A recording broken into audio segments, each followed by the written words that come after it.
Hi all, అందరు ఎలా ఉన్నారు? బాగున్నారా? Let's prepare fish curry. దానికోసం ఒక టమాటా, ఒక ఆనియన్ పేస్ట్ చేసుకొని పెట్టుకోండి. ఇక తాలింపు పెట్టుకొని ఆ పేస్ట్ అందులో యాడ్ చేసుకొని కుక్ చేసుకోండి.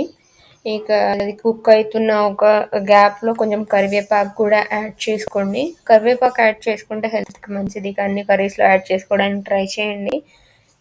ఇక అది కొంచెం కుక్ అయ్యాక కొంచెం పసుపు, ఇంకా సేమ్ కొంచెమే సాల్ట్ యాడ్ చేసుకోండి. కావాలంటే తర్వాత యాడ్ చేసుకోవాలి మన టేస్ట్కి తగ్గట్టు. ఇక అదంతా కలుపుకొని బాగా కుక్ చేసుకోండి. ఒక 4-5 మినిట్స్ కుక్ అవ్వాలి అది మంచిగా. ఇక ఆ మసాలా ఆయిల్ కొంచెం సపరేట్ అవుతుందిగా, అలా కొంచెం బాగా కుక్ చేసుకోండి. ఇక అది కుక్ అయ్యాక కొంచెం ఒక 1 టేబుల్ స్పూన్ ఆఫ్ కారం యాడ్ చేసుకోండి. కొంచెం కారం ఎక్కువ యాడ్ చేసుకోండి. ఎక్కువ అంటే మరీ స్పైసీ కాదు, కొంచెం స్పైసీ ఉంటేనే బాగుంటుంది ఫిష్ కర్రీ. అండ్ సేమ్ కొంచెం అల్లం వెల్లుల్లి పేస్ట్ యాడ్ చేసుకొని కూడా మిక్స్ చేసుకోండి. ఇదంతా బాగా మిక్స్ చేసుకోండి. మాడిపోకుండా చూసుకోండి, లో ఫ్లేమ్లో పెట్టుకోండి. హై ఫ్లేమ్ పెడితే అది మాడిపోద్ది, టేస్ట్ అంతా పోద్ది కర్రీది.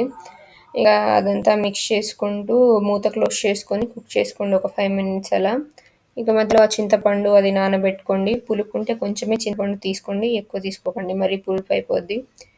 ఇక మసాలా కుక్ అయిపోయాక కొంచెం ఫిష్ పీసెస్ అందులో యాడ్ చేసుకొని ఒక 5 మినిట్స్ అలా కుక్ చేసుకోండి. ఆ మసాలాలో ఆ పీసెస్ అంతా ఆ పీసెస్కి మసాలా పట్టేలాగా కుక్ చేసుకోండి. ఒక 5 మినిట్స్ అలా కుక్ అయ్యాక చింతపండు రసం యాడ్ చేసుకోండి. చింతపండు ఎక్కువ పులుపు ఉందనుకోండి, కొంచెం వాటర్ యాడ్ చేసుకోండి, అడ్జస్ట్ అయిపోద్ది అది టేస్ట్. మరీ పుల్ల ఉంటే కూడా ఏం బాగోదు.